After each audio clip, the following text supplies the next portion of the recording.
When a bunch of people suddenly go nuts, we can certainly give an accounting for that. There is such a thing as mass hysteria.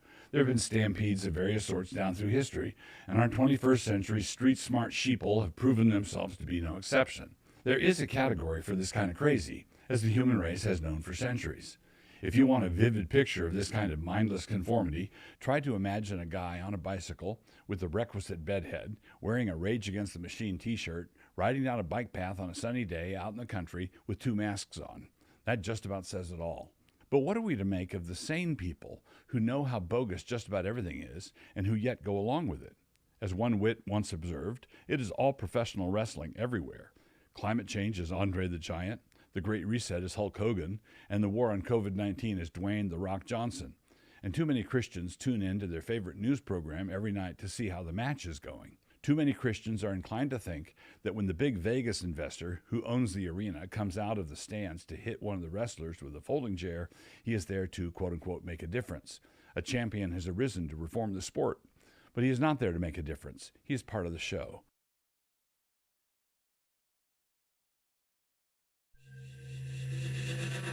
Armor of Truth. In the age of technocracy, scientism, and pop atheism, Faith is resistance.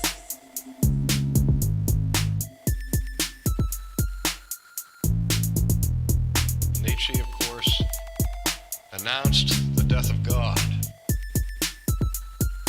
and called for the birth of the Übermensch, the Superman, who would take humanity to new heights and to create a new world order.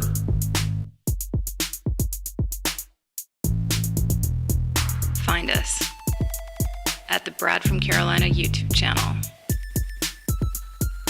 and log on armoroftruth.net.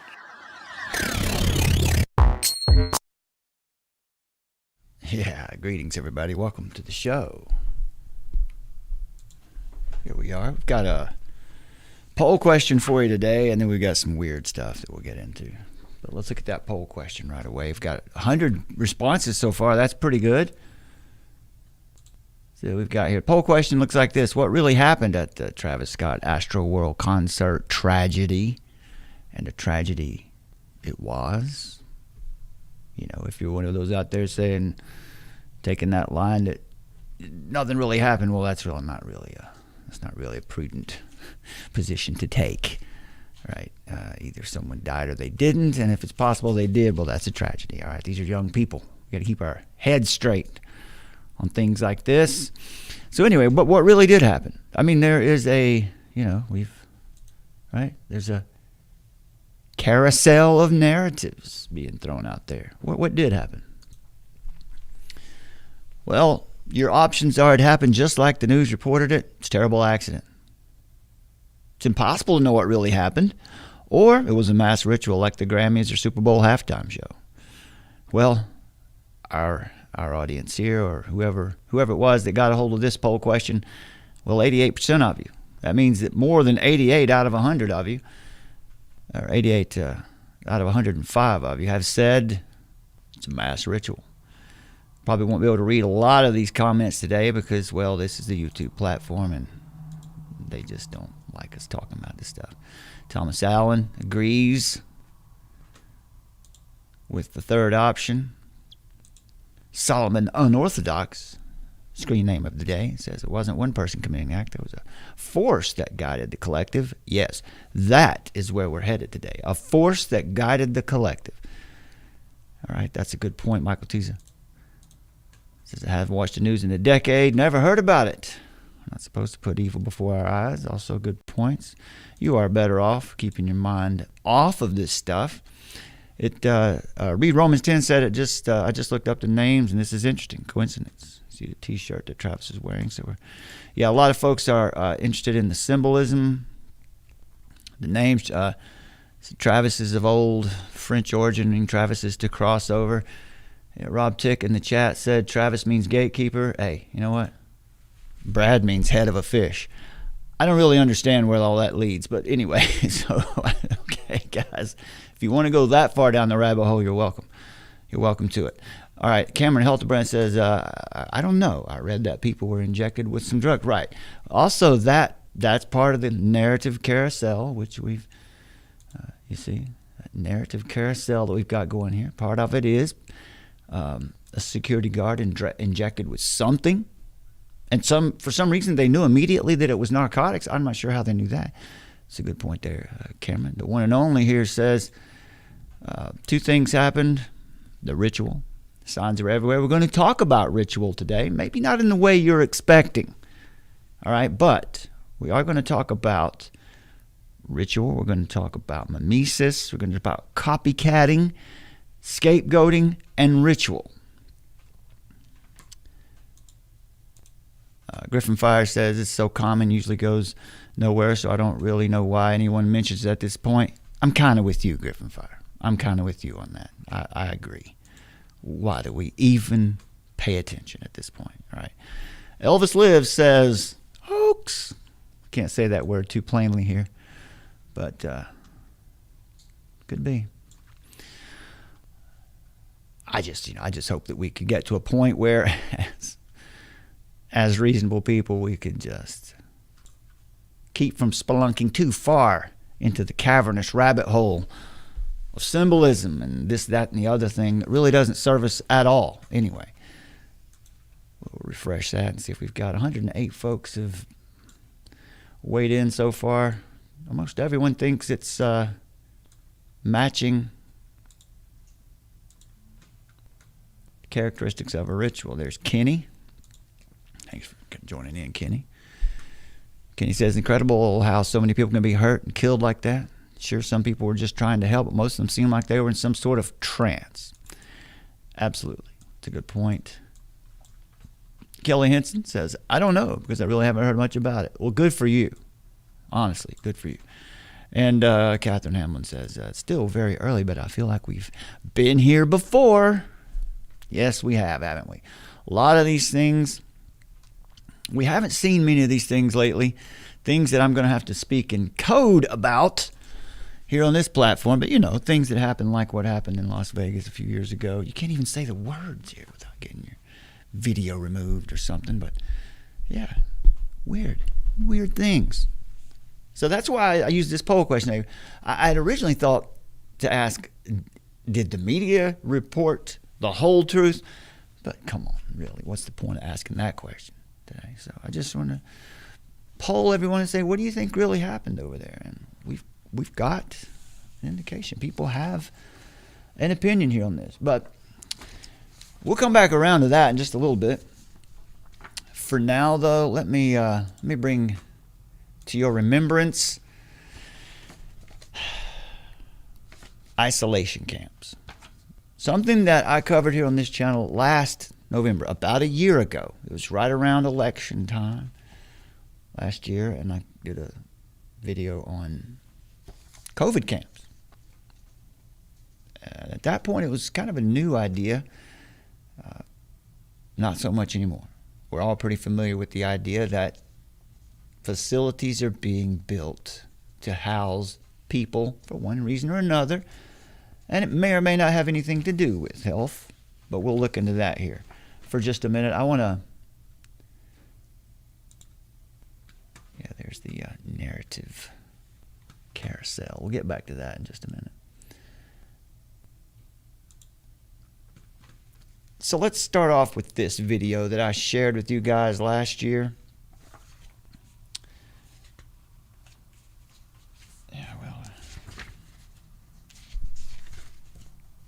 You might have to bear with me while I get one of my articles missing here. I wanted to share with you from John Rappaport, the article that I shared with you last year.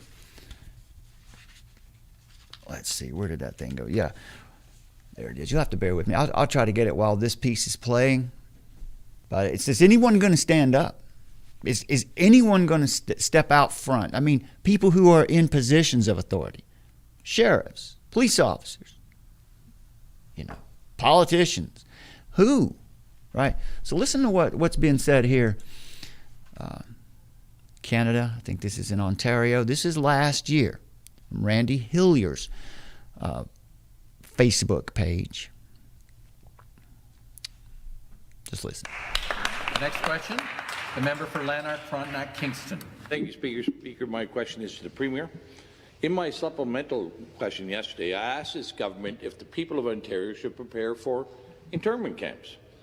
In September, the federal government posted a call for expressions of interest for contractors to supply, provide and manage quarantine isolation camps throughout every province and every territory in Canada. These quarantine isolation camps, however, are not limited to people with COVID, but provide a wide latitude for many people to be detained. Surely this government is aware of the intentions to build these isolation camps from coast to coast. And my question to the Premier is, how many of these camps will be built, and how many people does this government expect to detain? Question. Government House Leader. Thank you, Mr. Speaker. It is very true that when people leave the country and when they come back in, that the province is suggesting, and the federal government, in cooperation with the federal government, we are suggesting that people isolate themselves. That has been a practice that has been very successful, not only here in the province of Ontario, but across Canada. And we will, of course, be redoubling our efforts to make sure that the people of the province of Ontario remain safe, Mr. Speaker. So if the member is referring to the fact that that one of the public health policies is that when you return from a jurisdiction outside of the province of Ontario or from another country, that you isolate yourself for 2 weeks, I would suggest that has been a good policy that has been working. In fact, this House has been doing the same thing since we came back. We are working in cohorts to make sure that the Legislative Assembly can continue to operate. That's why we have 2 separate cohorts, Mr. Speaker. Response. And with the cooperation of the official opposition, that is why all members of the Independents have been excluded from that cohort, because we want them to be able to participate in debate. So we will continue to do everything in our power to make sure that this House continues, but that the people of the province of Ontario and Canada are kept safe. Supplementary question. Again, back to the Premier. Here's the RFP, and in the RFP it uses clear language to express that these camps can be used for a broad spectrum of people, not limited to travellers. Indeed, it doesn't even mention international travellers.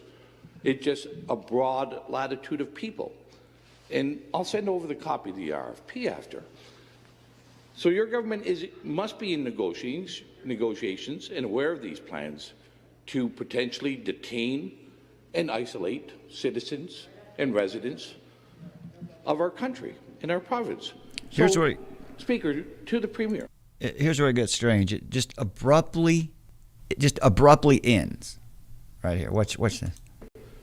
Where will these camps be built? How many people will be detained? And for what reasons? Question. For what reasons can people be kept in these isolation camps? And I'd like to have the Premier assure the people of Ontario. Member, take a seat. Yeah, no, we can't go there. The next question. Yeah. Next question. So, all right, of course, parliamentary procedure here. Perhaps his time had run out, and that's just all maybe that's all there is to that. Or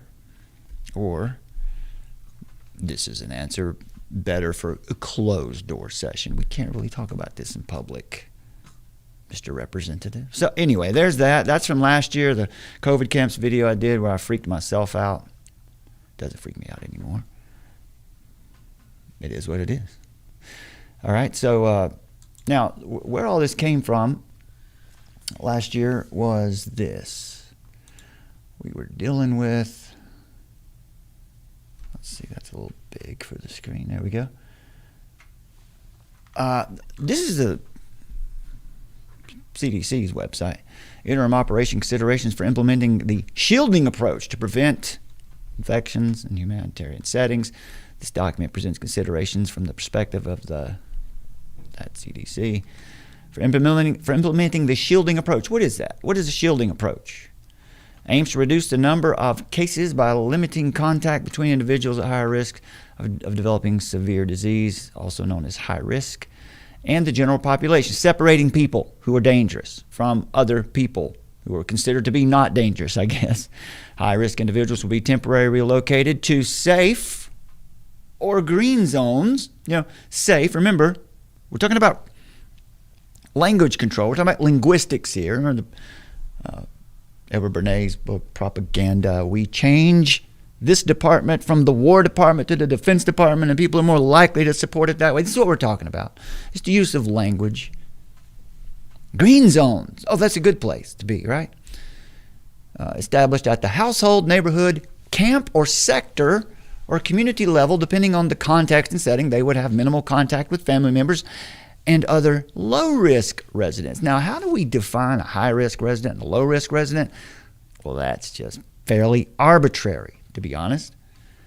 Current evidence indicates that older adults and people of any age who have serious underlying medical conditions are at higher risk for severe illness.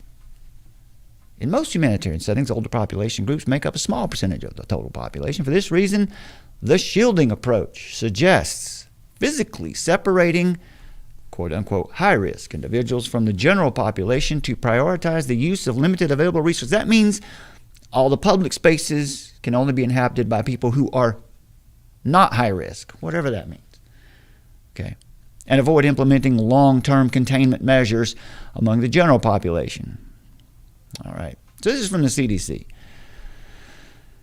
So in theory, the shielding approach may serve its objective to protect high-risk populations from disease and death, right? Because that's what they're there to do. They're there to protect you from disease and death. Is that really what government is there to do? Anyway, however, implementation of the approach necessitates strict adherence to protocol. Inadvertent introduction of the virus into a green zone may result in rapid transmission among the most vulnerable populations. The approach is trying to protect. So the shielding approach is what we're talking about. It can occur at the household level. This is generally what was known as lockdowns, right? Low-risk members should not enter a green zone. This could be at the household level, could be at the neighborhood level, a designated shelter / a group of shelters, 5 to 10 households with a small camp or area where high-risk members are grouped together. Neighbors swap households to accommodate high-risk individuals. You getting the drift here? Camp or sector level. A group of shelters such as schools, community buildings with camp / sector, maximum 50 high-risk individuals per single green zone, where high-risk individuals are physically isolated together. One entry point is used for exchange of food and supplies. A meeting area is used for residents and visitors to interact while practicing physical distancing. No movement into or outside the green zone. That is also known as imprisonment. Just call it what it is. I don't care. Doesn't matter. Somebody's got to talk about it. So anyway, there's that. You can check this out. Just a little search for the shielding approach on the CDC website. You'll see. And I like the way John Rappaport handled this last year. So this CDC document titled Interim Operational Considerations for Implementing the Shielding Approach.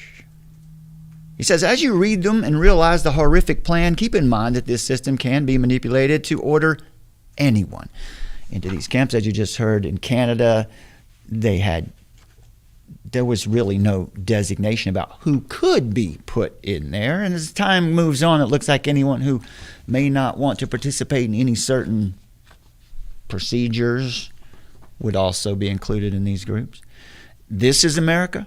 This is Canada. This is any place that was once free. The shielding approach aims to reduce the number of severe cases, of course. You just get some of the language in here again.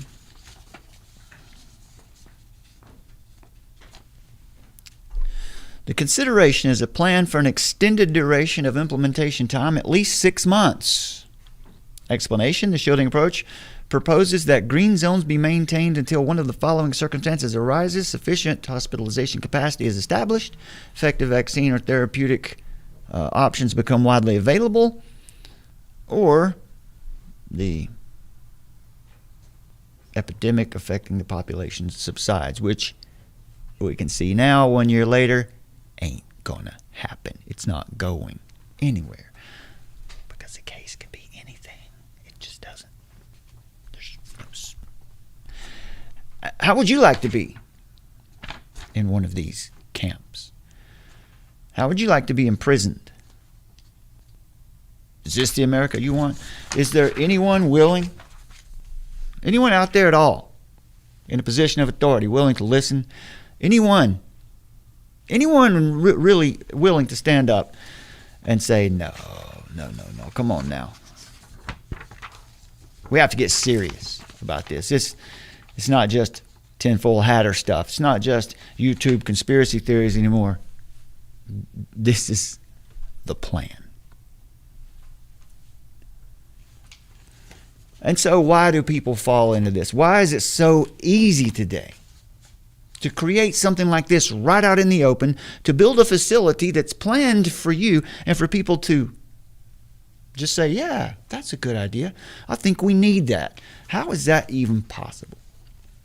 Well, the process of mimesis, or mimetic desire, a general theory of how human beings react to one another, or for our purposes today, how the knowledge of fallen, programmable human minds can make the movement of masses by a small group quite easy, in fact. The right stimulus might even cause great numbers of human beings to support their own enslavement. This is well known by those in positions of power, where that power is intended to be maintained, to be kept. Mimetic desire is a theory brought forth and described first by polymath and anthropologist René Girard. In our modern secular societies, we are being told, we are being inculcated, we are being catechized, violently convinced that unity is difficult because we don't understand each other, because we are a threat to one another in ways we cannot even see. This is what we're told. That there's phantom menace. It's threatening all of us. Today, from the social justice movement also, these movements are one and the same. We constantly hear the epithet, hey, we just need to have a conversation, or, we just want to be part of the conversation, or either we'll have a conversation or we'll burn the whole damn thing down. From the mass medical community, on the other hand, the technocrats, or so-called experts controlling the government, currently anyway, it's in our best interest to be covered up, isolated, sanitized, hypnotized, and neutralized. We also see that our current world leaders assert that peace will be achieved through crisis and normalization. This is the pattern. Have you picked up on it yet? That's the pattern. If you didn't know it before, the last 24 months have shown you. And because the people have lost the ability to discern what is true from what is clearly not true, through a long process of grooming into relativism, well, now almost any crisis can be projected into the hyper-real world of screens.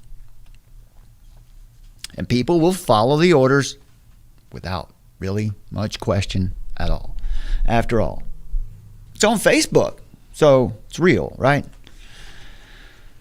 Of course, it's not always out in the open, and many of us can see that oftentimes the crises are not organic, but orchestrated, perhaps for the purpose of unity under equality, or unity under equality in slavery. That's the question we need to ask when equality is the message.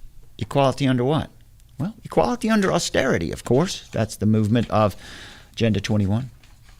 At its simplest, mimetics is shown in human language acquisition. How do we learn to speak our native language, well, we watch others and we copy them. So that's, we have very programmable minds. So we do know this about ourselves. So, but in this case anyway, we'll be discussing mimetics in terms of desire. Actually, we'll take it to the level of societies or even globally to make the case that we can be fooled, tricked, convinced even without hard evidence to believe that we want a thing or an outcome. Look at the UFO movement, right? Look at the UFO phenomenon. There are whole cults, whole movements of people convinced we're being visited, but things there's no evidence for. Now, there's evidence of objects that fly in the sky, but why would you assume that's not just technology you're not aware of? Beyond immediate survival, why do we want the things that we want? What's different today about how humans decide what's important? Hegel's dialectic can be mentioned here too. Perhaps we have on one side anarchism and on the other side totalitarianism.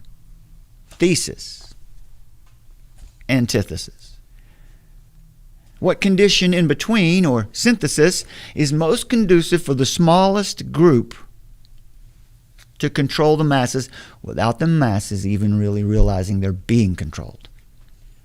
Seems that the hard totalitarianism would be spotted and rejected quickly today. Seems like we would know that. We know history, right? Our perspective on history as we look back at the 20th century, from Hitler to Mao to Pol Pot to Vladimir Lenin, Joseph Stalin, and on and on. Here. 20th century witnessed death and slaughter on an unprecedented scale. It was the century of the Holocaust, 2 world wars of communists, Nazi, fascists, and military dictators who between them killed more than 100 people. If you're out there in the chat and you're saying the Holocaust didn't happen or something, you've missed the point. Just go somewhere else. Scroll down for the leaders themselves, listed in order of the numbers who died as a result of their rule. So let's look at a few of these. Casualties of conflicts involving the U.S., U.K., and France, and Korea, Algeria, Vietnam, the Gulf, Afghanistan, and Iraq are excluded on the grounds that, though many would view these as unjust colonial wars by imperialist powers, they weren't fought by dictators. So let's look at let's look at the totalitarian regimes fought by dictators or run by dictators. Atheistic totalitarianism. Mao Zedong. 60 million victims in the name of doing what's in your best interest. Joseph Stalin, victims 40 million in the name of doing what's in your best interest. Taking care of you. We know what's best for you. Adolf Hitler, victims 30 million. Goes on. Hideki Tojo, victims 5 million. Japan's victims in World War II. On and on. The point here is 100 million, over 100 million deaths tallied up by totalitarian regimes. So it would seem, right, at this point in history that we couldn't let that happen. We wouldn't let that happen, would we? Hard totalitarianism? Surely we've learned our lesson, right? Well, one would think that at the first sign of any return to that kind of violent dictatorial rule, they would be identified, quickly snuffed out, right? We just won't stand for that kind of egregious rule any longer, right? Well, then I consider Canada, where the camps are being built. Various regions in Europe, and of course Australia, where the camps are being built. Does anyone care? Is anyone awake yet? And if you are, what are you doing? What are you doing about it? Australia, for example, where it seems that most of the citizens are blissfully ignoring a movement that is overtly totalitarian, bordering on hard totalitarianism today. At least it looks very hard. This is a mimetic crisis. People are just going along because they see other people going along, spiraling out of control. But what do you see out of most people whether it's Australia, the U.S., Canada, where people want to assign blame. We need something to blame for why things are so bad. But let's not blame the people in control. Well, we can't, because they control the narrative, and most people don't understand that the narrative is false. Man-made climate change, for example. The fear of a deadly virus. Among the most obvious choices to get control of the minds of people.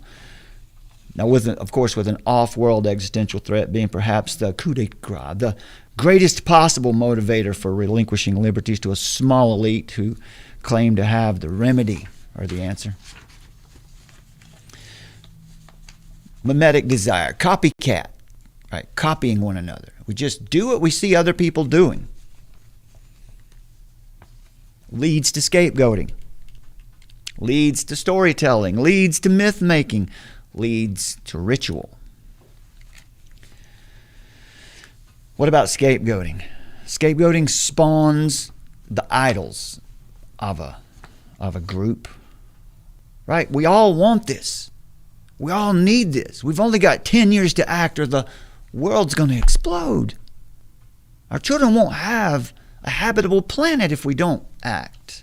We must do this. We all want this. We must do this. We all want this. We must do this. We all want this. And pretty soon, everyone thinks that that is the truth. But why? Well, it's because the screen told me so. The man on the screen said to be afraid of your neighbors because they might infect you. They might destroy your environment. Who's the scapegoat? Who is the scapegoat?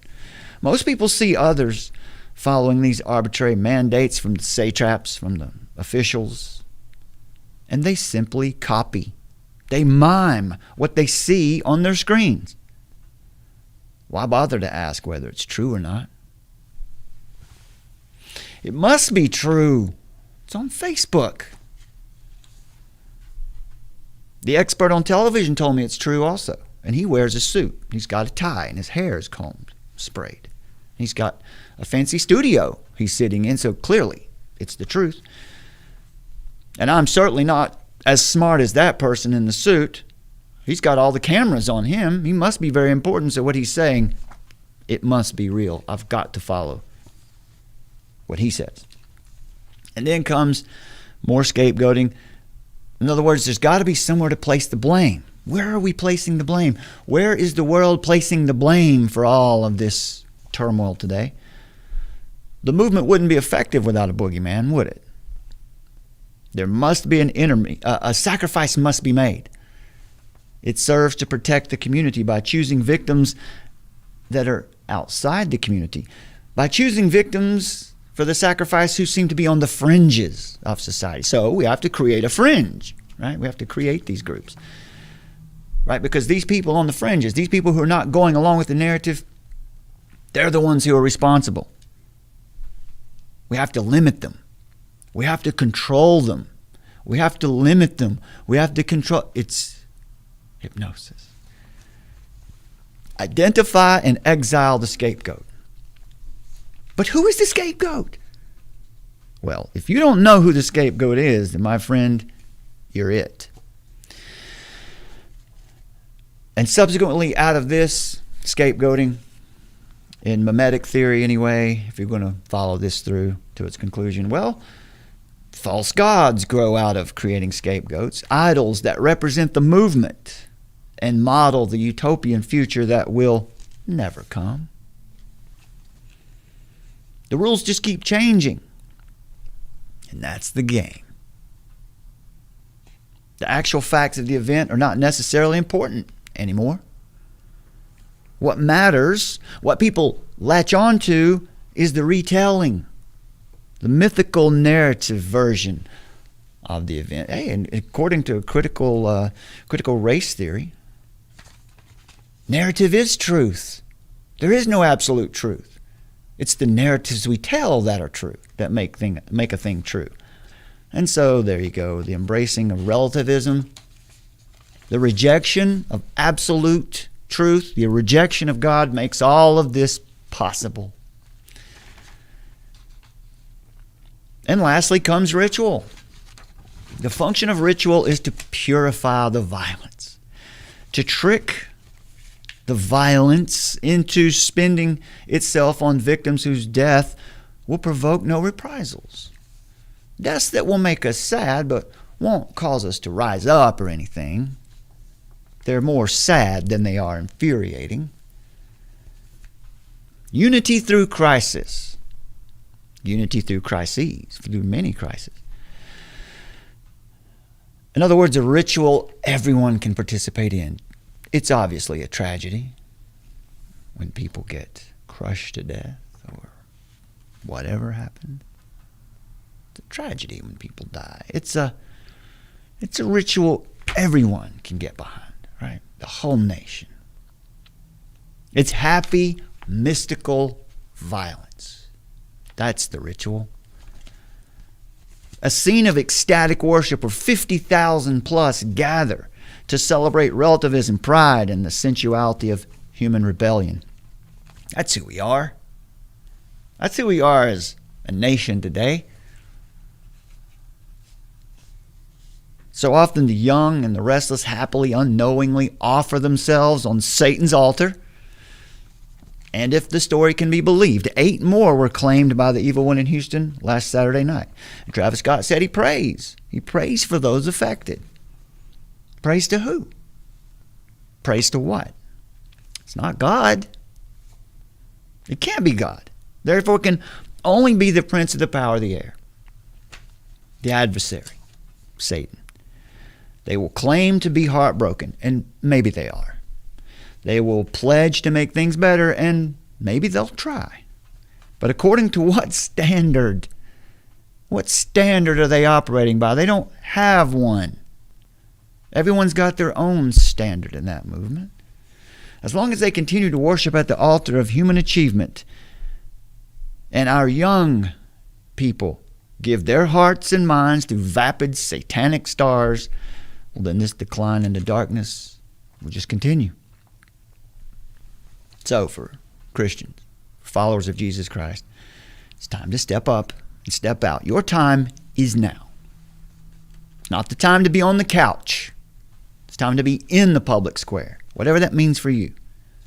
God is calling you up to take his message to even these pits of fiery nothingness, to be the light for those who God will draw to Jesus Christ. He doesn't need us to achieve his divine plan, but thank God he's chosen to use us to build his kingdom. What a humbling honor it is to be a missionary of light in a world that has embraced darkness. That's the positive message today.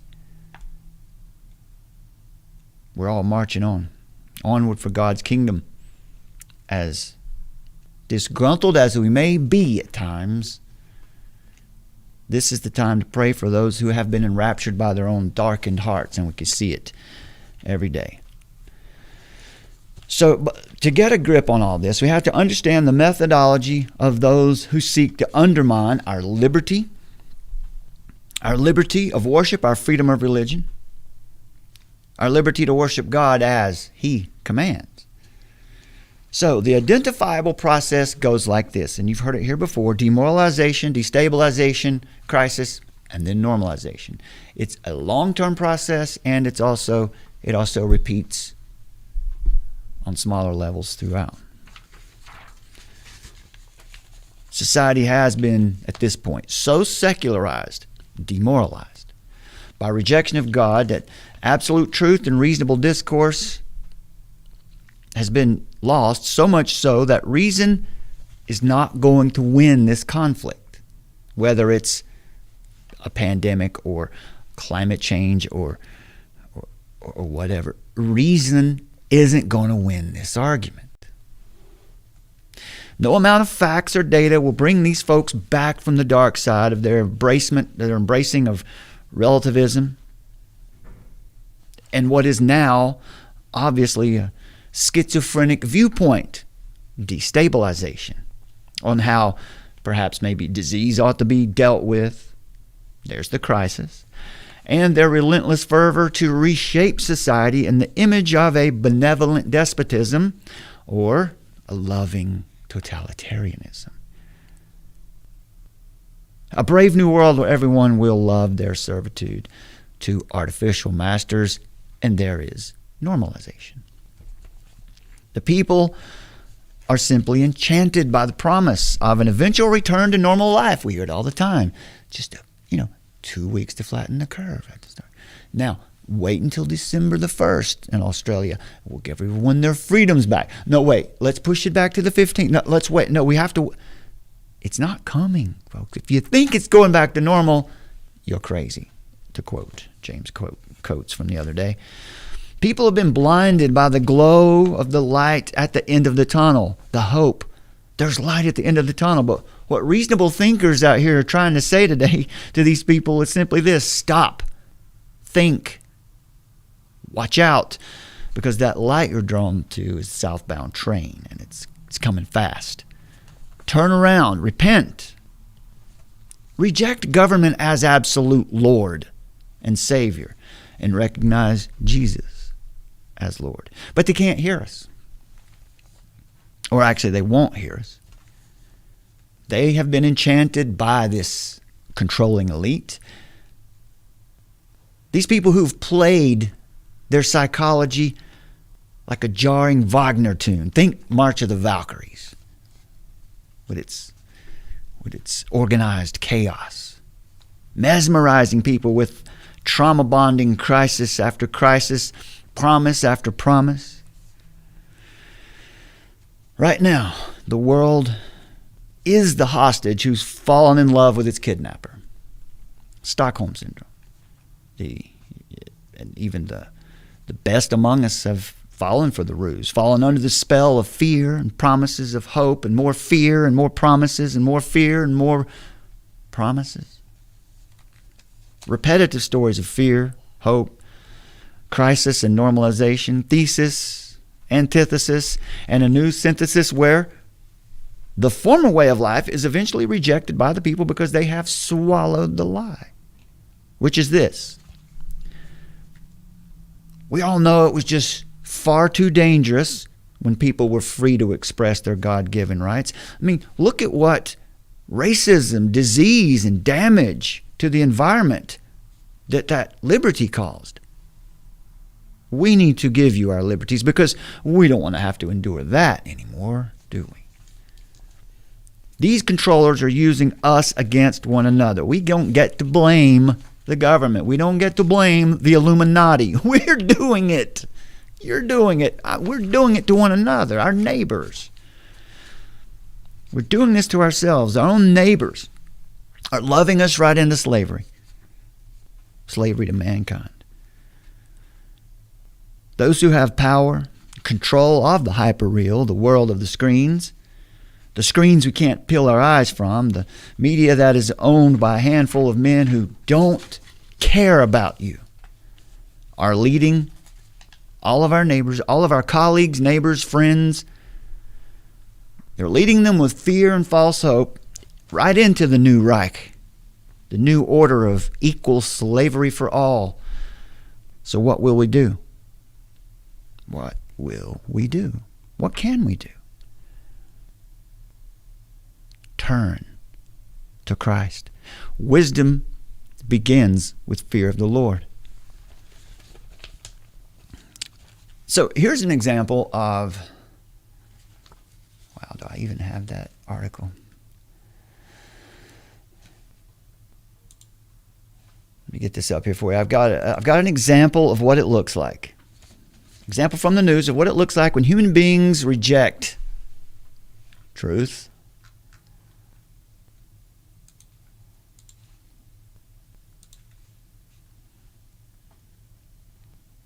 That's the wrong article.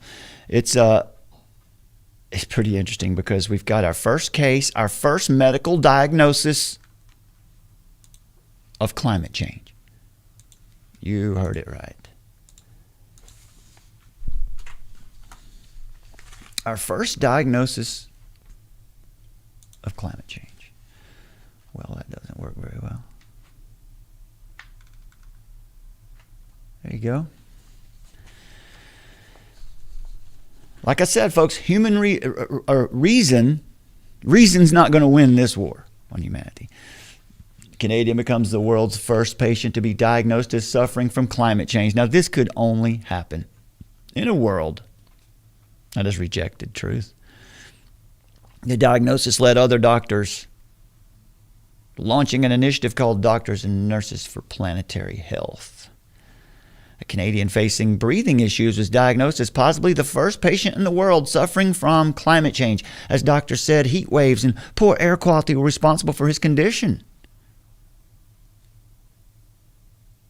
To Kyle Merritt, responsible for the diagnosis of the senior citizen from Nelson in British Columbia who suffered from asthma, said this was the first time in a decade that he wrote climate change as a cause of suffering. And why would he do that? Why would he do that? Why would he write climate change as the cause of the person's suffering? Mimetic desire. Reason won't win this war on humanity. To pull our family and friends out of this fast train to the FEMA camps, we need to understand how the con works. The human mind, first of all, the human mind is highly programmable. We're not animals.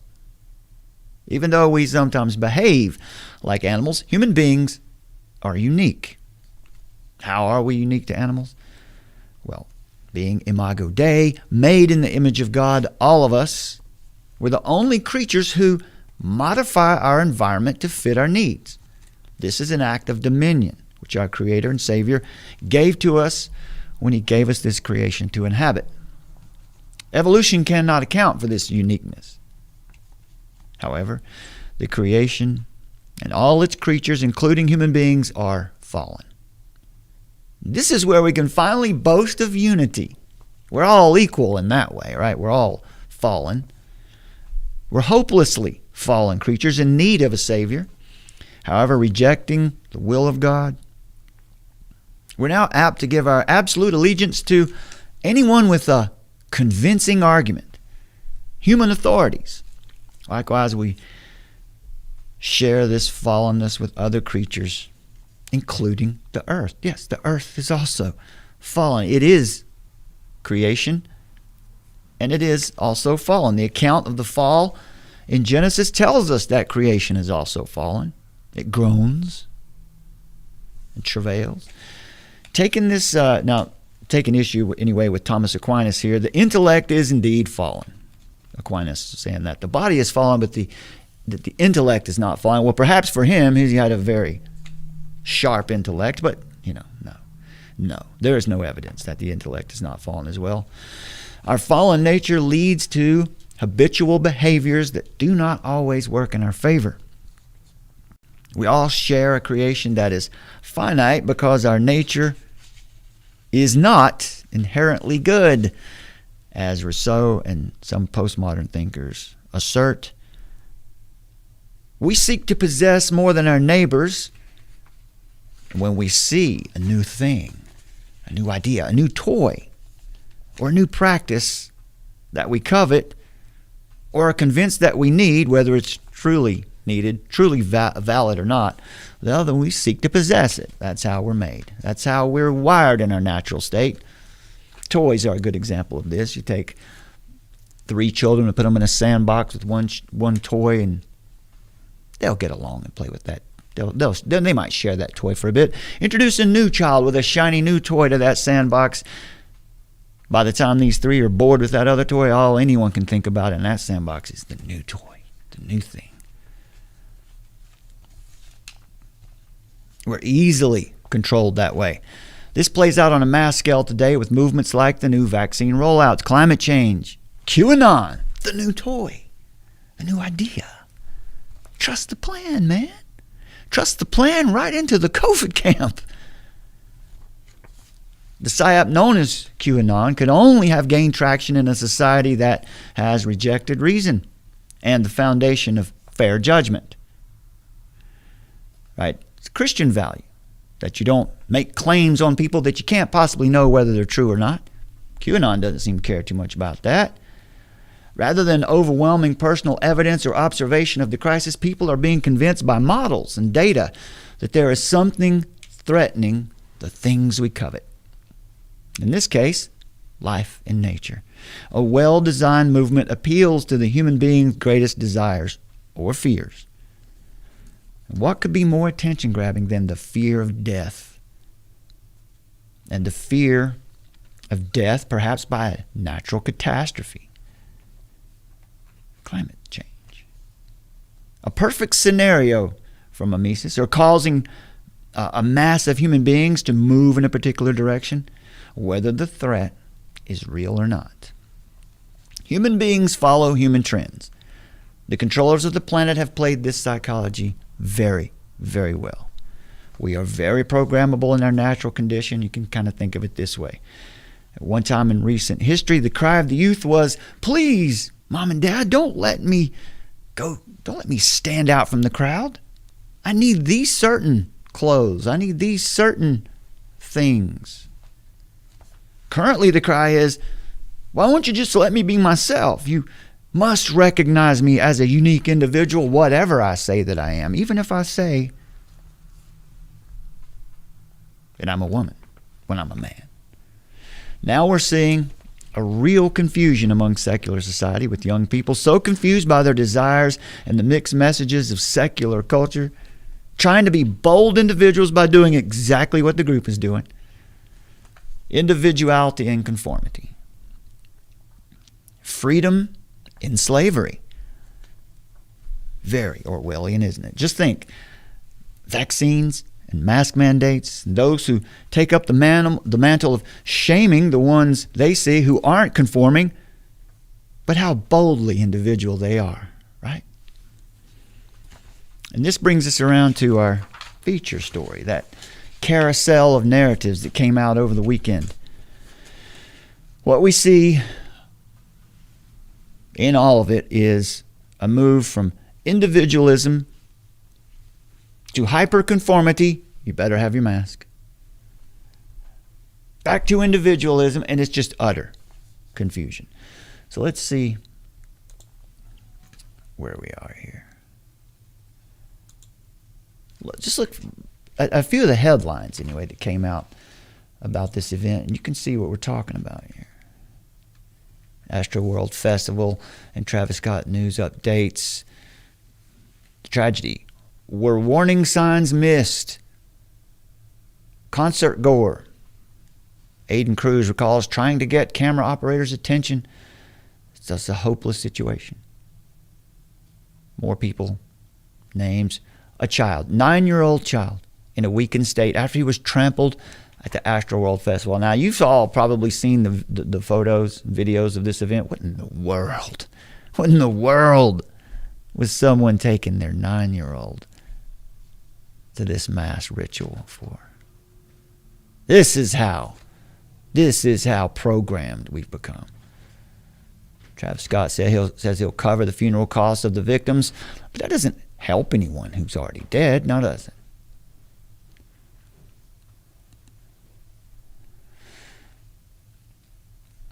And of course, the claims the artist should have paused the festival, right? As though he is supposed to be the artist and the security at the same time. These are ridiculous notions. FBI joins the criminal probe into Travis Scott's deadly Astroworld Festival in Houston. Of course, we've got the narrative where the security guard is pricked in the neck with a needle that was apparently narcotics. He was administered Narcan immediately. How they knew it was an opioid, who knows? Who knows? Was it a crowd surge? Was there something else going on? Astroworld promoter Live Nation has a history of safety violations. Says it was a death trap, CNN is reporting. Like all these things were well known before it happened. What happened and when? Let's get a timeline of the events, they say, as if they could really. No. Wall Street Journal has I guess at least one of the straightforward articles on it.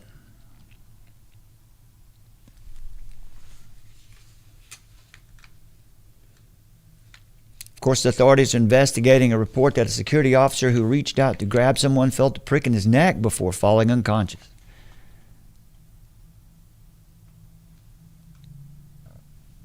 Now there's a criminal investigation.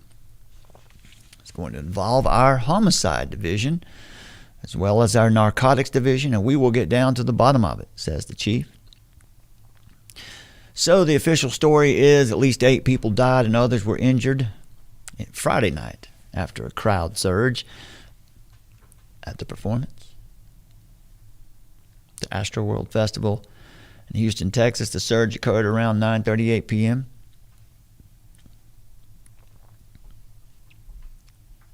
According to Samuel Pena, the Houston fire chief, revealed at a news conference, said the crowd began to compress toward the front of the stage, and that caused some panic, and it started to cause some injuries. People began to fall out, become unconscious, and it created additional panic. There are quite a few videos of what was going on here that, let's just look at Hugo Talks. Hugo Talks some more on YouTube. Let's look at a report. I don't know. We'll just see what you think about what he has to say about it, just for a couple minutes here. Yesterday I did a video on the Astroworld Festival.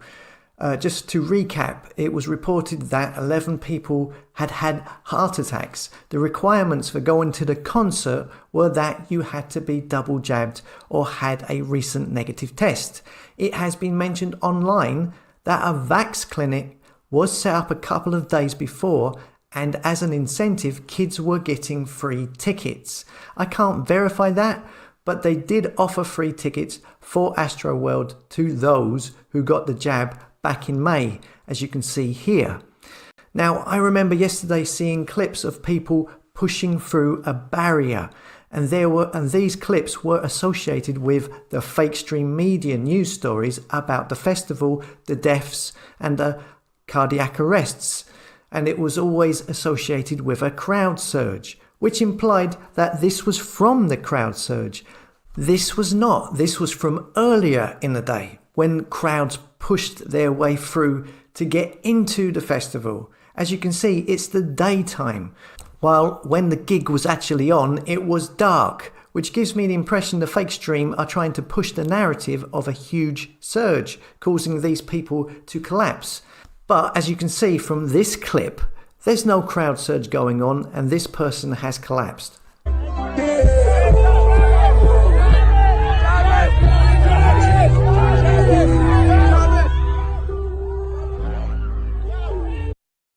Very interesting here. This is the part of the clip I wanted to focus in on.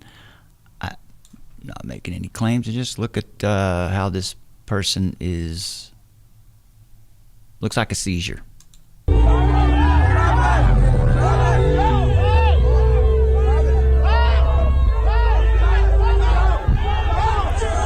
Now I'll ask you, we don't, can't talk about it over here.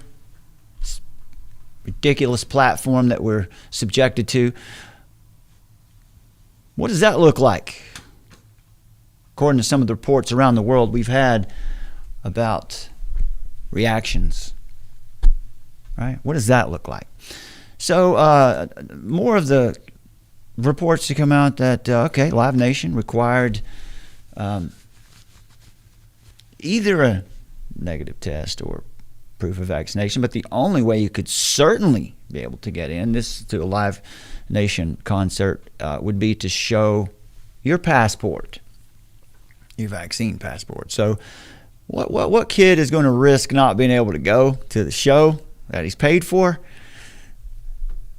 by basing it all on whether or not he gets a positive or negative test? He's not going to do that. He's going to get that jab, right? Vaccines are one of the greatest tools for making sure that everyone can continue to enjoy live music together, right? And Live Nation rolled out new vaccine and testing protocols to support that effort, said Live Nation on their website. So, more blurbs. Let me fix this. For some reason, this is not showing up all the way. There we go.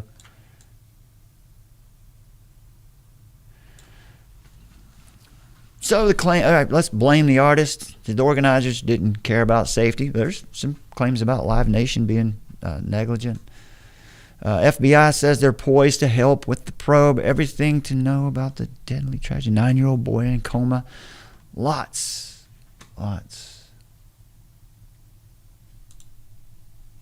Lots on the carousel, the narrative carousel. Here, from the Astroworld event. Victims were as young as 14 in this, what USA Today is calling a mass casualty event. Remember those terms? We used to hear those terms. We should hear that quite a lot back in 2008, 9, 10, 11, 12. You remember those events, don't you? Those events we used to be able to talk about on YouTube that didn't look like they were exactly what they were reported to be. The narrative carousel spins on. Who do we trust times like this? Of course, here is something we've got to get the fact checkers. Well, I'll bring you back over here to the web page again. Got to get the fact checkers to make sure there's no wrong think going on out there. This is from politifact.com, of course, the bastion of truth that we must trust. The Astroworld concert was a test run on the vax because people who were injected with, well, we probably can't say these terms and just triggering the algorithm, whatever, but you can see it there. Right. And of course, I don't know what to think about claims like that either, but PolitiFact is there to let us know that it's just false. There's no such thing. Couldn't possibly be the case. There is no there, according to PolitiFact.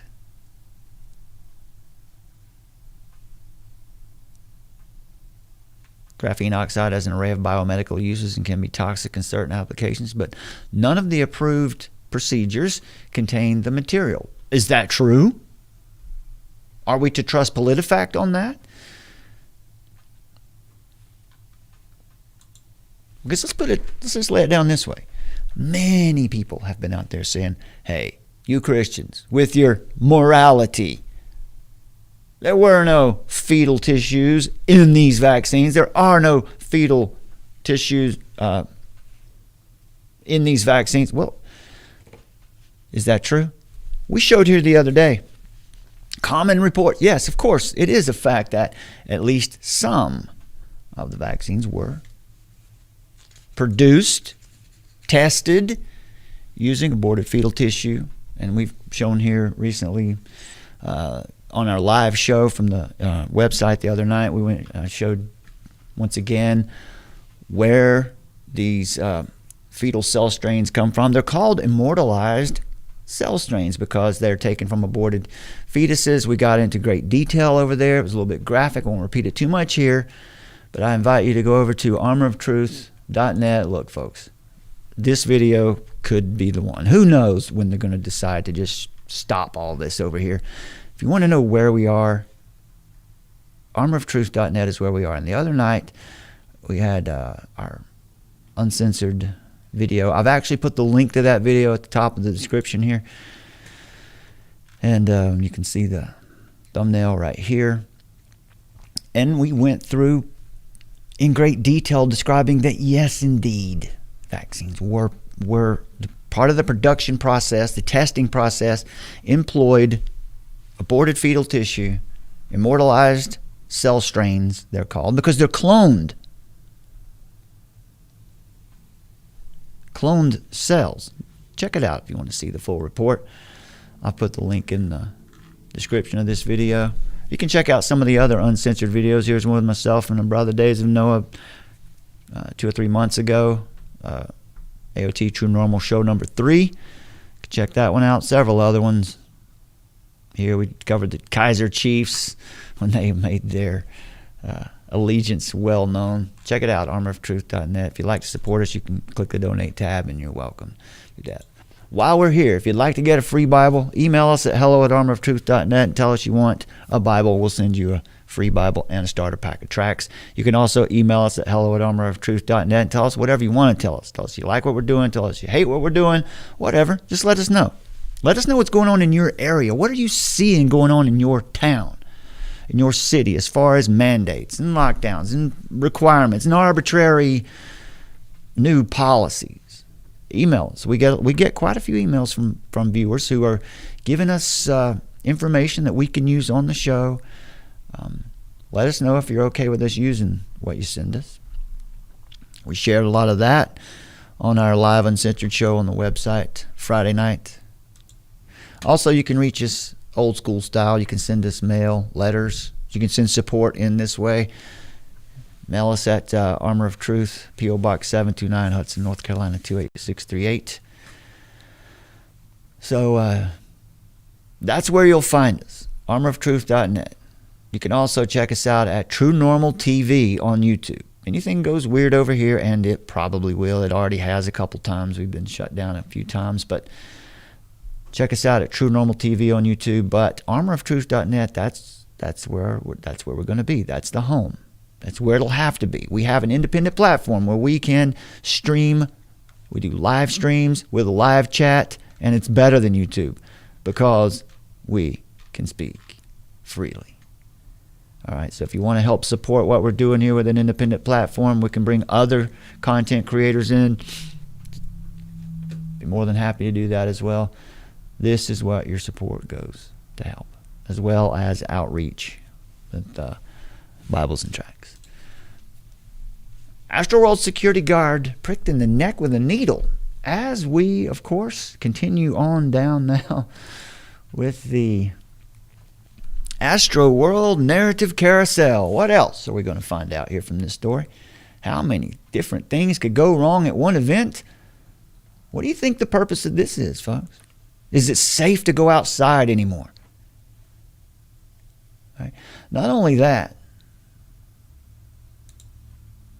does that look like a ritual? I mean, I know it's, come on. Right. You can just say, oh, it's just a concert, right? It's just a concert. But, you know, we know. Let's go back here for a second and take a look at our poll question, which was pretty straightforward. 128 votes. Appreciate you guys weighing in on this. What really happened at the Travis Scott Astroworld concert tragedy? Well, almost 130 folks have voted so far.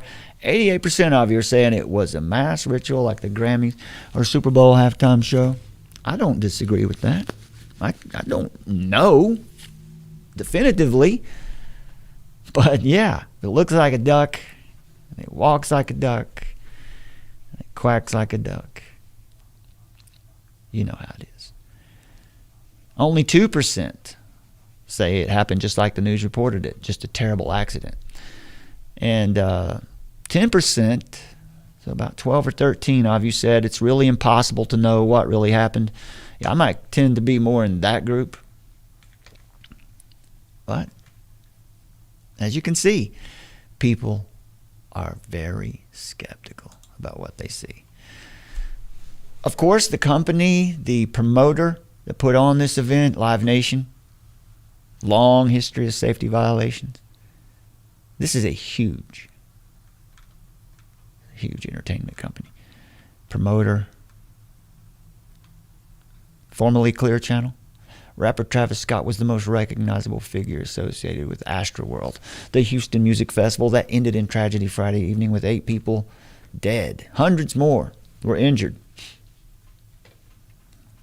Also if you look at the way the concert was laid out, there were 4 sections that people could be in. It wasn't as if people could the entire mob could rush the stage. It was interesting.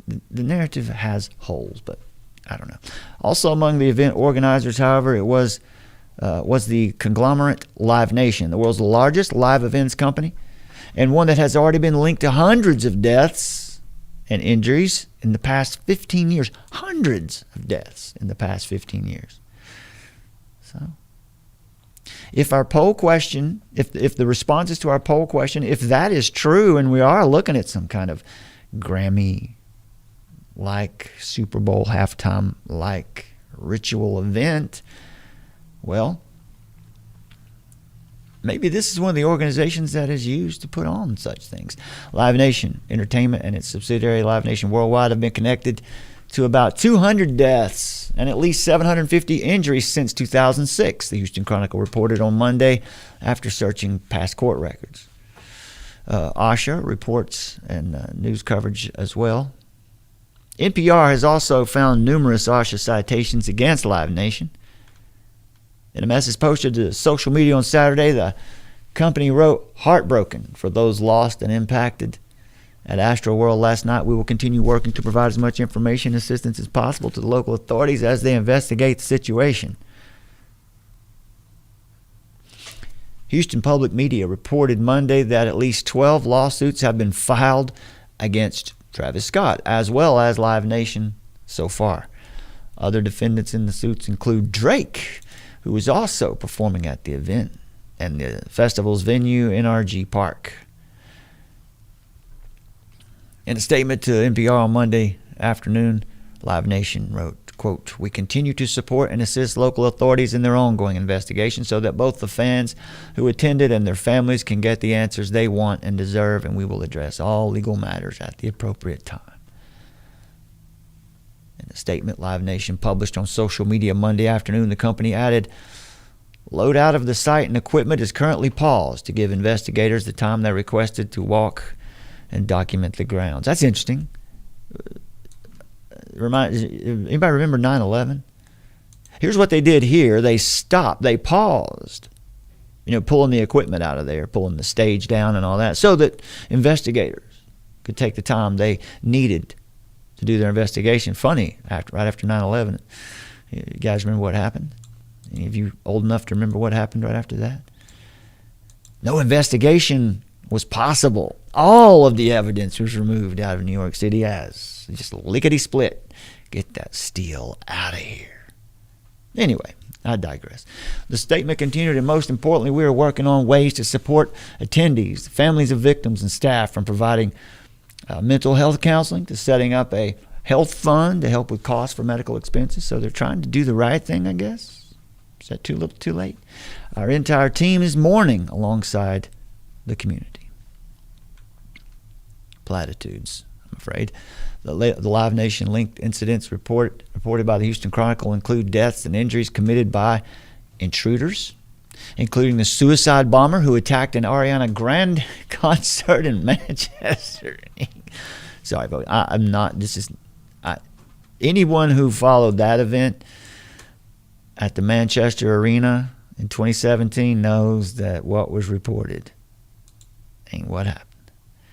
And of course, they say, and the mass shooting at the Route 91 Harvest Country Music Festival in Las Vegas later that year, also known as the Las Vegas shooting. What are we looking at here? Live Nation linked incidents. Ariana Grande concert in Manchester, and that event that shall not be named here on this platform, Las Vegas shooting. I did it, didn't I? Oh, well, please remember armoroftruth.net if you don't see us here. Something happens and you don't see us for a while, it's entirely possible. However, those incidents also include a 2011 stage collapse in Indiana. You guys remember that one? Isn't it funny that one promoter with all of this, in which 7 people were killed and 61 injured. The company settled with the victims for $50 million.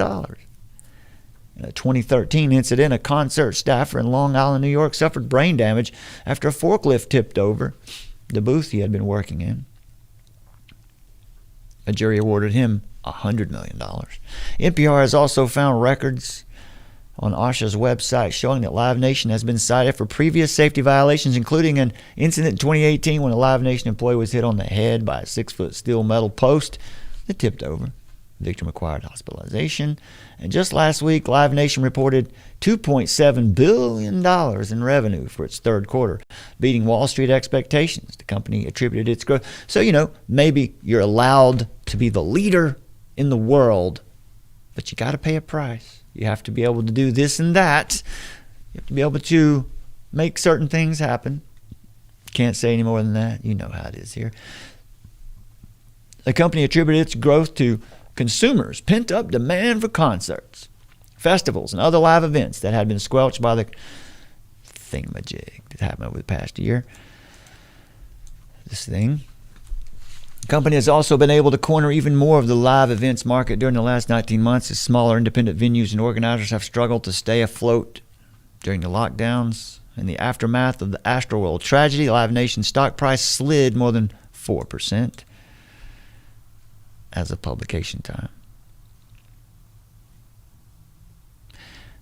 In 2019, the inaugural edition of Astroworld, 3 people were injured in a stampede while trying to get into the festival, which was also held at NRG Park. The event was canceled in 2020 due to, of course, a global health crisis. On Monday, the New York Times reported that, according to its sources, Houston Police Chief Troy Finner personally visited Travis Scott in his trailer before Friday's performance and conveyed concerns about the energy in the crowd. Concerns about the spirit in the crowd. So, there you go. This is a sad and tragic story.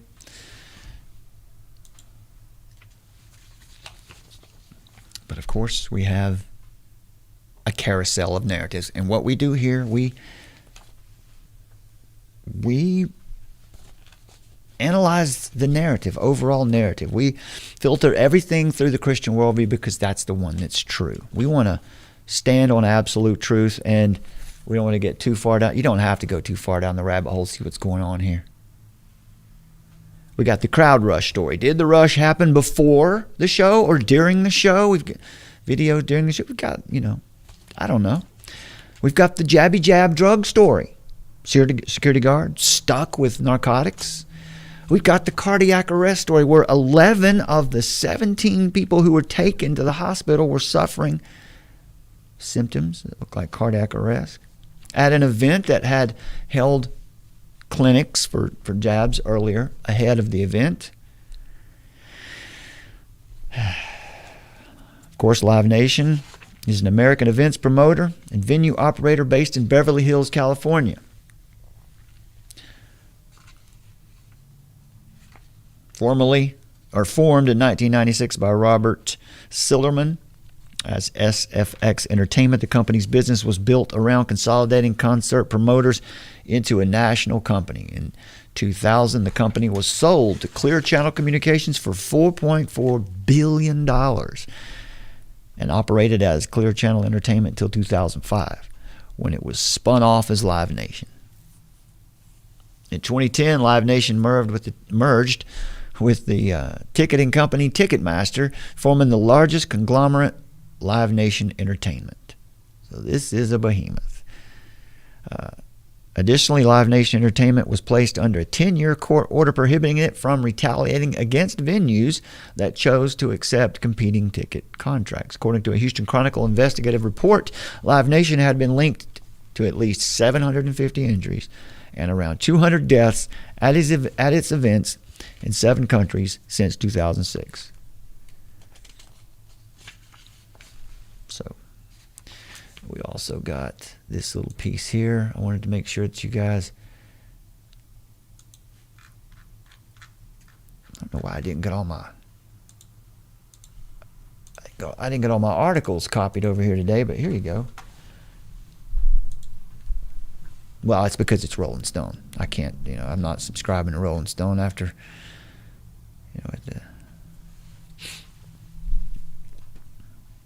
So the story here, anyway, is that Live Nation will require all the artists, crew, and attendees to show proof of full vaccination or a negative test at their venues, and this started on October the 4th. So that's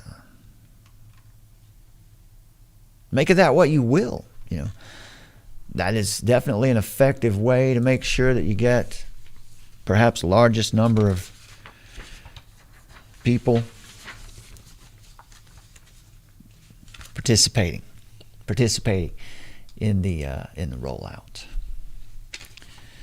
So as we come down the home stretch today, we'll get to that poll question one more time before we get out of here. Since you guys have been generous enough to go over there and vote in the poll. Got 136 now. The link to vote in our poll question is pinned to the live chat. But I want to leave you with this message today. We're coming up on Thanksgiving, and social justice movement stronger than ever, right? Privilege, right? You're supposed to be ashamed of the fact that you live in a place where privilege is even possible. This Thanksgiving, be grateful for your privilege.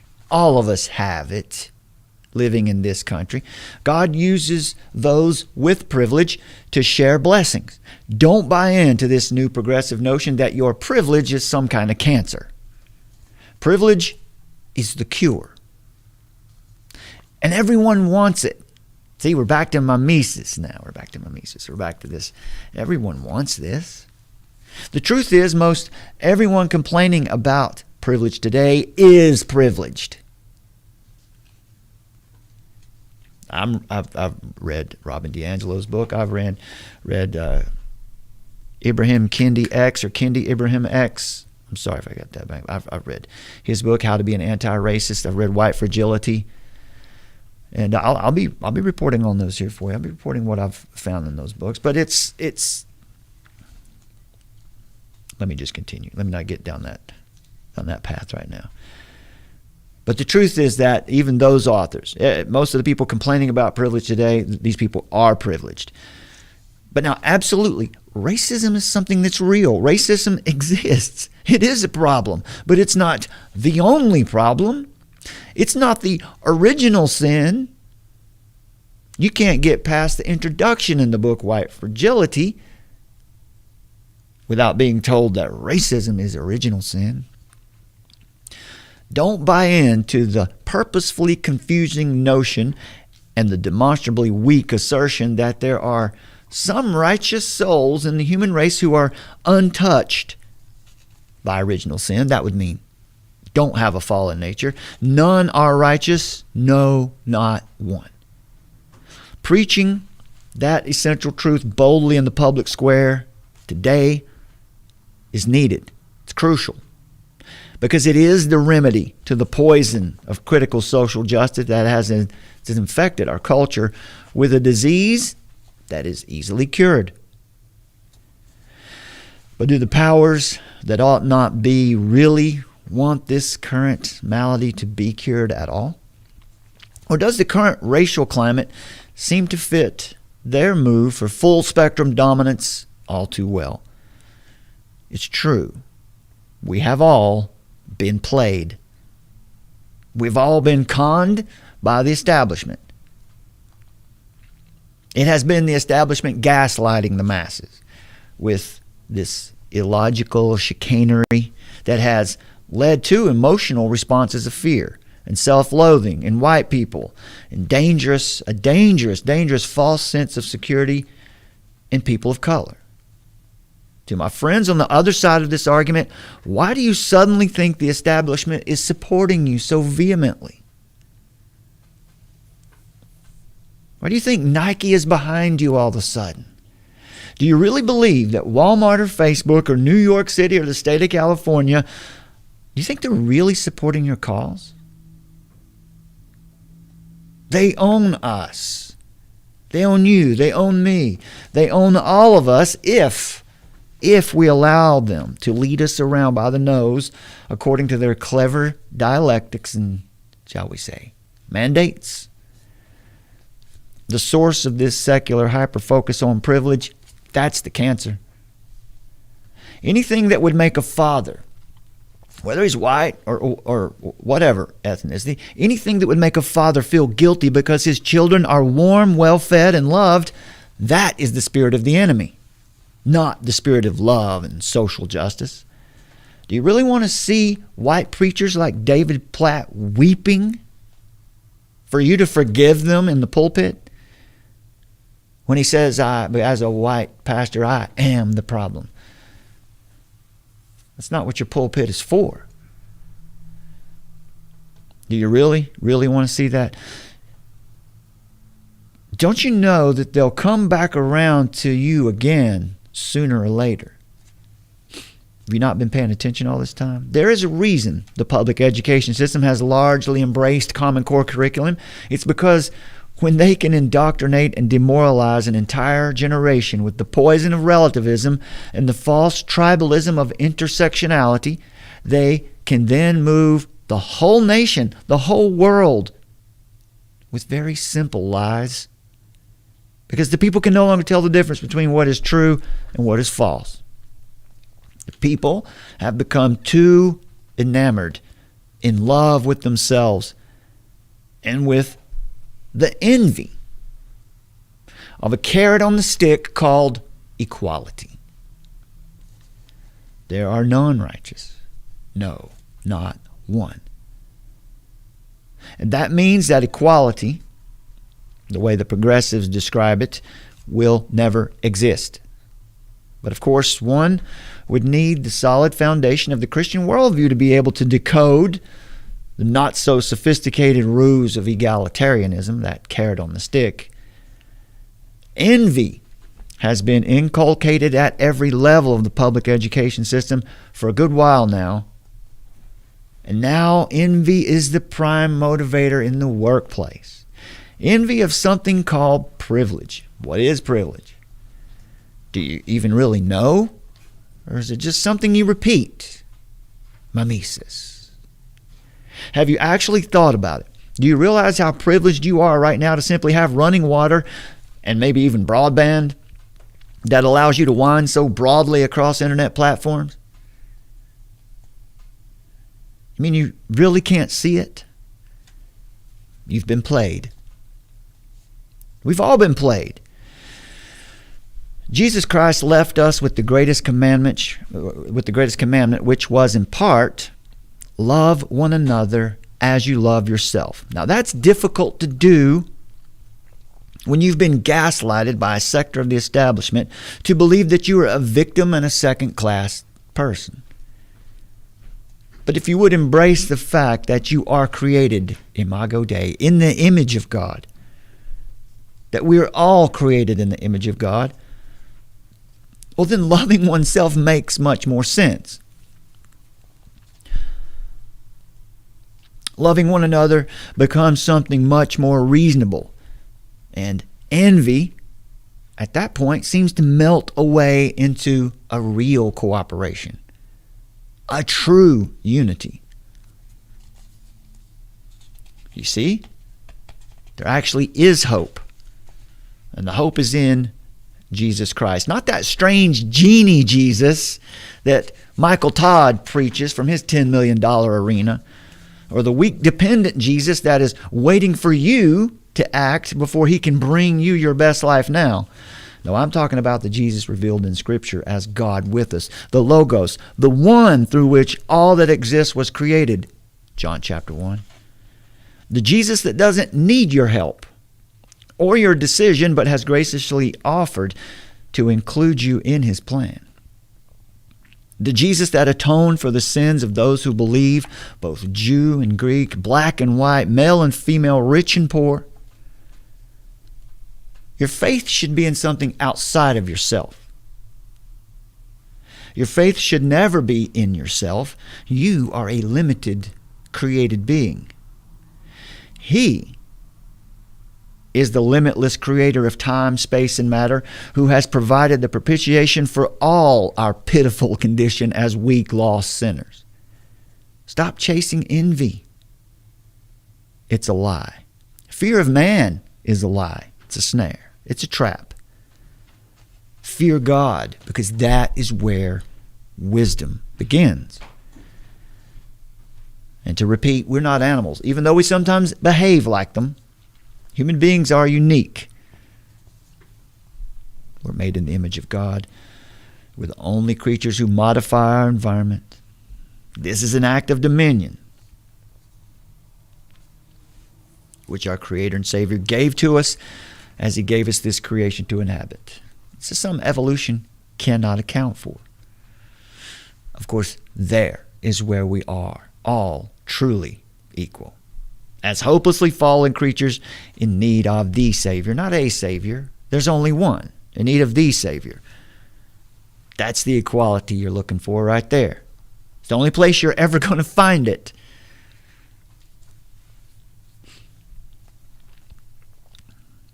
Of course, we all share a creation that is finite. So it's understandable that people would be worried about climate change, would be fearful.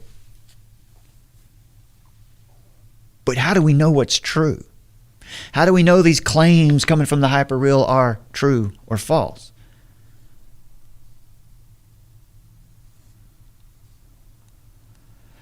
So we think once again about mimesis. We copy one another. We don't seek out evidence. We just see what the group is saying and we follow it. And this plays out on a mass scale today with movements like these vaccine rollouts, climate change, QAnon, the psyop known as QAnon, a thing that could only have gained traction in a society that has rejected truth, that has rejected reason, that has rejected the foundation of fair judgment that is a Christian value. Where you don't make unfair judgments about people you might not like very much, whether they're satanic or not. We're convinced by models and data that there's something threatening the things we covet. In this case, life and nature. A well-designed movement, of course, appeals to the human being's greatest desires or fears. It always has. The boogeyman has always been there. What could be more attention-grabbing than the fear of death or the fear of death by a natural catastrophe? A perfect scenario for mimesis, or causing a mass of human beings to move in a particular direction, whether the threat is real or not. Human beings follow human trends, and the controllers of this planet played you very well. Time to wake up. So the poll question, we got our last look at the poll question today. What really happened at the Travis Scott Astroworld concert? Well, who knows really? But according to the votes from this poll question today, 88% of you say it was a mass ritual like the Grammys or Super Bowl halftime show. 11% say it's really impossible to know what happened. And probably one person has said it happened just like the news reported it. It was a terrible accident. That ought to tell you something right there, folks. That ought to tell you something about what kind of faith we have in that media.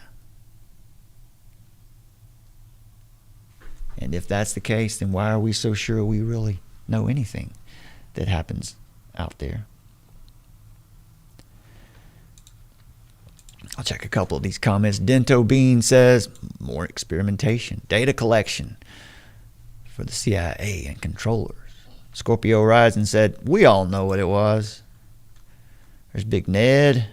Big Ned says, definitely was a ritual. Travis had to pay his dues. God of this world requires blood, and it comes at a cost. Whether it's family, friends, or innocent bystanders, there's always a cost when you play with the powers that should not be. Prince of the power of the air. Going Chester. Says, I really don't know. Everyone says it was a ritual. Is everything a ritual like those events? Are there actual real accidents like that? It's hard to say anymore. And now there's a pretty fair and even-handed approach. It's hard to know anymore. Joseph Kospelich says they must have turned that 5G all the way up Friday night. And I've hit most of these other comments. Here we go. Here's a couple. Oh, yeah, we got read Romans earlier. There's Big Eddie Vasquez says, definitely something satanic going on there with all the imagery and symbolism. And I feel it's being used as a distraction because a lot of people are getting sick and dying after, you know what, getting that treatment. Very scary stuff going on these days. Yeah, it takes all the comments. Go ahead and continue to go vote in this poll. Let's see if anybody out there thinks that this was just that the news reported it just like it happened. Interested to see what you guys think about all this.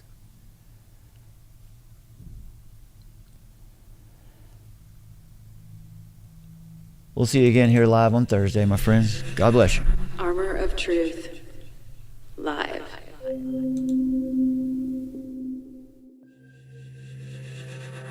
Faith is resistance.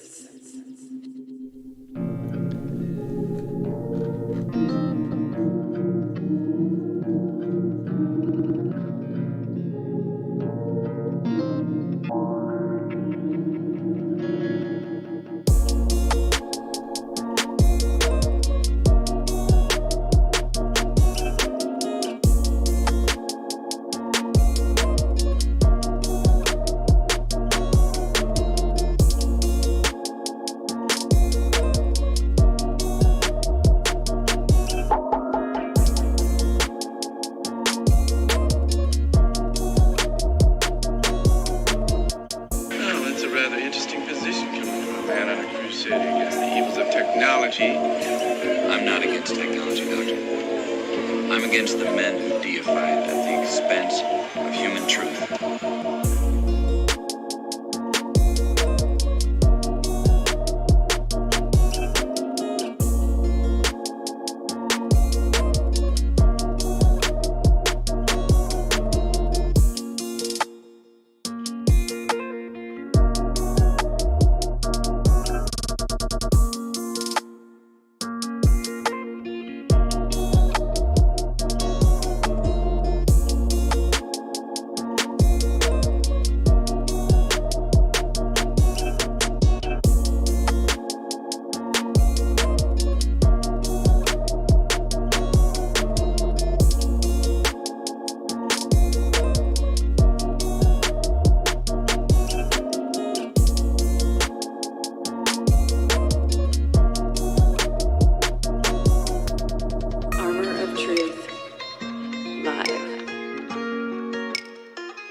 Faith is resistance.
I'm against the men who deify it at the expense of human truth.